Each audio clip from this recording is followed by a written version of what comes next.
Hi there, this is Marty from owingsart.com. That's OWINGSART.com, and today I'm pretty excited to be talking about the Derwent Graphitint pencil.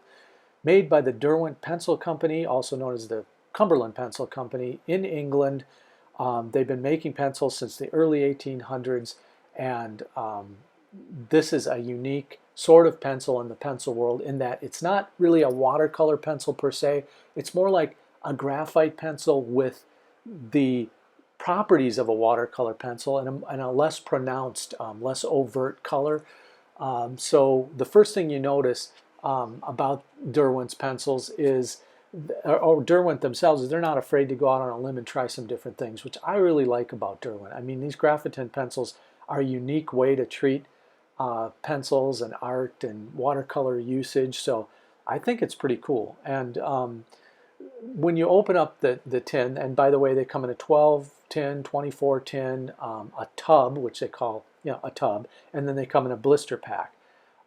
So when you open up a tin of Derwent pencils, the first thing I think you notice is that these pencils are well made.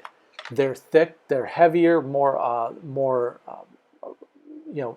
larger diameter than most normal pencils, and certainly than a six-sided hexagonal pencil. And then you notice the redness of the cedar casing on these pencils, which is really, I think they use high quality cedar. And the core of the pencil is a full 4mm core, so you're not getting, they're not skimping on the core of the pencil. The other thing you notice immediately about the pencil is that the color is on the side, the number, and of course made in England, and then there's a little paintbrush symbol, meaning that they're water soluble. That means you can add water to these pencils for some different effect.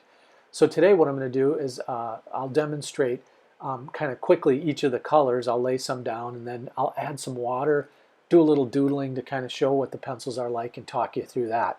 Right off the bat though, I want to say that I really like the way the pencils feel, and I kind of partial to Derwent's the feel of the pencil. It's a little bit heavier. I don't have really big hands, but I think the pencil feels really nice and it's easy to work with.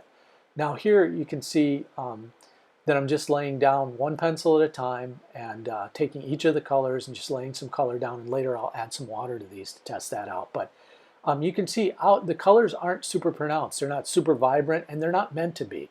What this isn't is it isn't a brightly colored set of pencils. So you have to know that right away. Now here you can see I'm adding water, and again, the color's not hugely pronounced, which is good because that's not what they're supposed to do. Or be, to put it more precisely. So here I'm just going to doodle a couple of pieces of little spheres, fruit, if you will, and I really like the way the brown, or cocoa, as they label them. That's another thing about Derwent I'll quickly mention is they give some unique names to their colors, and that might be a slight barrier of entry to someone who's not as familiar with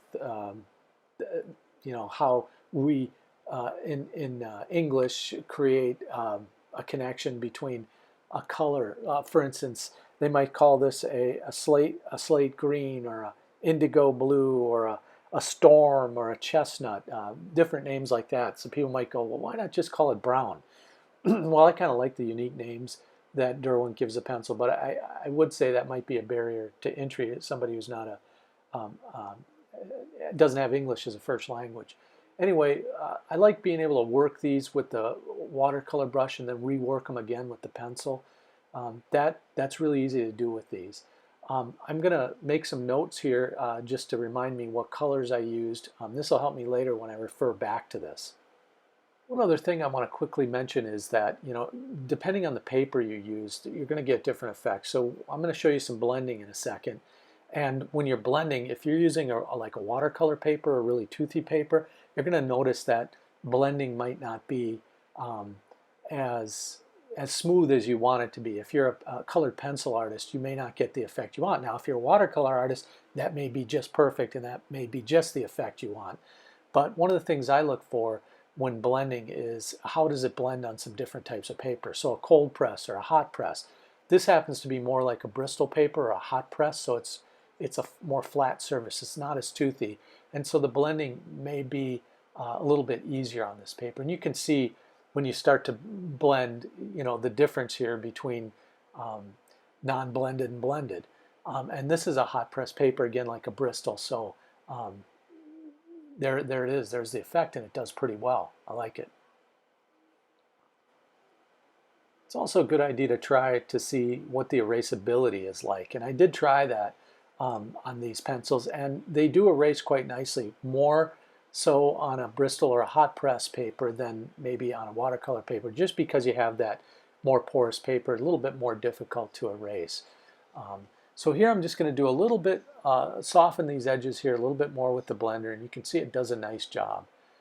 So blendability, erasability, color, all that stuff is really good in these pencils, and I really enjoyed being able to test them out and use them. You know, again, Derwent makes good quality product, and I don't think too many people will be disappointed. Now, I haven't tested light fastness with these pencils, but according to Derwent and some things I've read on the internet, the light fastness is pretty good. Again, maybe attributed to the fact that the colors aren't as pronounced. It's a tint, right? That's what it's supposed to be.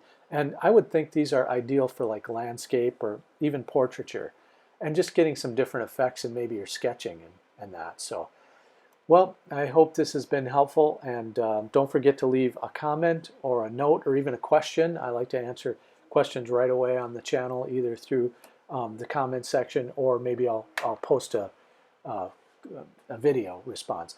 Hey, thanks to the person who gave me a shout out to do this review, and I appreciate it. All right, everybody, so long for now.